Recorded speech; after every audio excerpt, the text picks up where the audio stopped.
This car weighs only 1,500 pounds because it doesn't have a body or interior. How is this legal? Exo cars like the Exomotive Exoset try to outrun supercars using the philosophy of Colin Chapman. Simplify, then add lightness.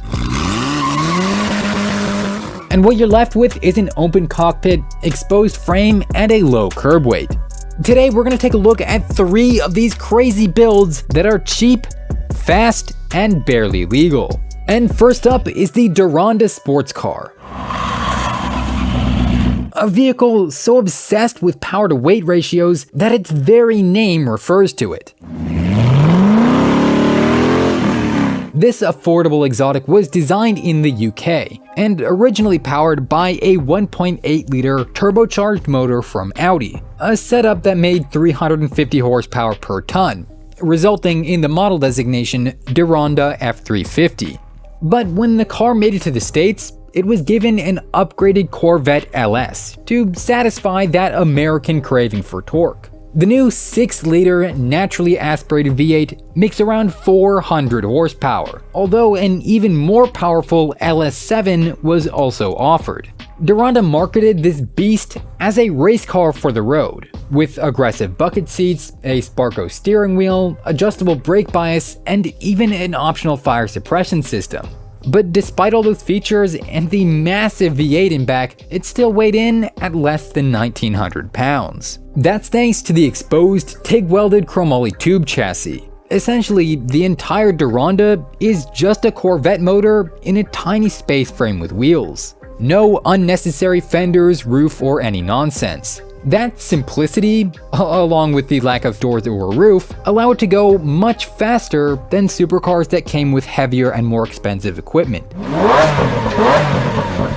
The few body panels that do exist on the Duranza are made from either carbon fiber or fiberglass, and molded into a shape inspired by Ferrari's shark-nosed Formula 1 cars. While the front requires an acquired taste, the back of the Duranza is absolutely wild, with 8 taillights and a carbon fiber rear wing supported by 2 cables.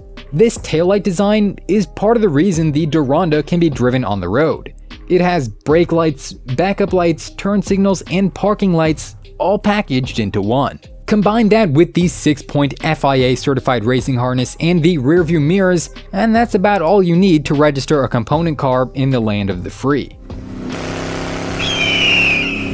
The most unusual part of the design has to be the ventilated Olin springs, which are mounted inboard in a style mirroring other less street-legal race cars. Nearly every component of the Duranza is left exposed to the elements, making it as lightweight and raw of an experience as possible. But because of the curved front windshield, it can apparently still be driven in the rain.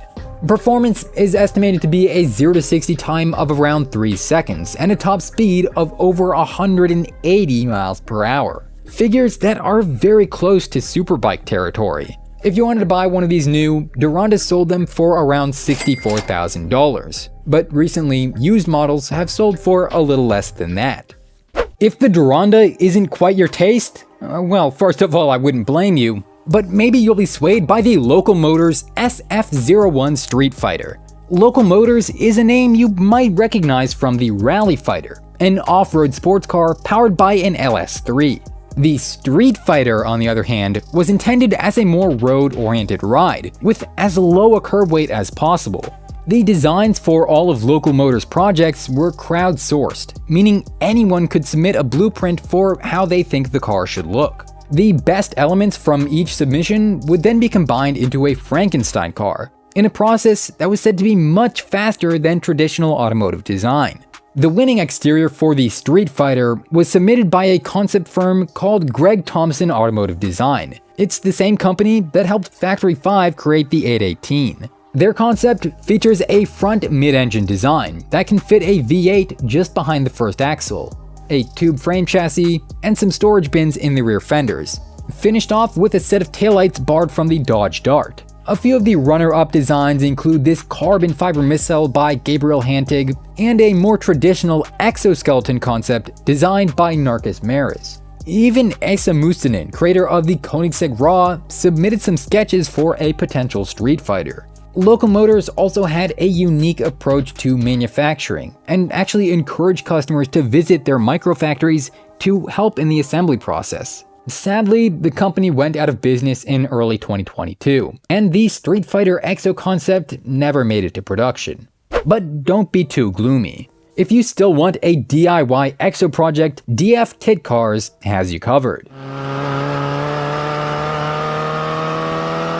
They make the Goblin, a mid-engine, open-wheel, exoskeleton apex gobbler. The kit provides a space frame and lightweight fiberglass shell to house internals borrowed from a Chevy Cobalt. The 2-liter 4-cylinder motor is moved to the back of the new chassis, where it produces about 150 horsepower. The upgraded Cobalt SS powertrain will also work, nearly doubling power to 260 turbocharged horses. In the original Cobalt, that 260 horsepower was, well, pretty unimpressive, because it had to push nearly 3,000 pounds of metal and sheet plastic. But the Goblin kit has a smaller and lighter design, tipping the scales at just 1,500 pounds. So it can go 0 to 60 faster than your mom gobbling on it can go 0 to 60 in 3.25 seconds with the turbocharged SS.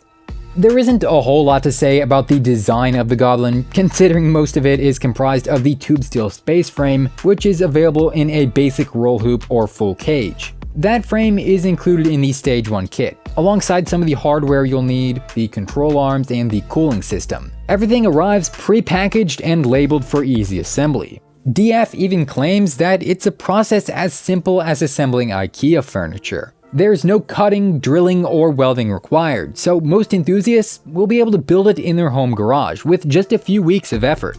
Historically, the Goblin kit was sold for under 10 grand, plus the cost of a donor Cobalt. But prices are set to be adjusted in 2023 to account for inflation. As for road registration and street legality, well, laws can vary by state. But DF says they'll work with you to make sure your build can be driven legally on the road.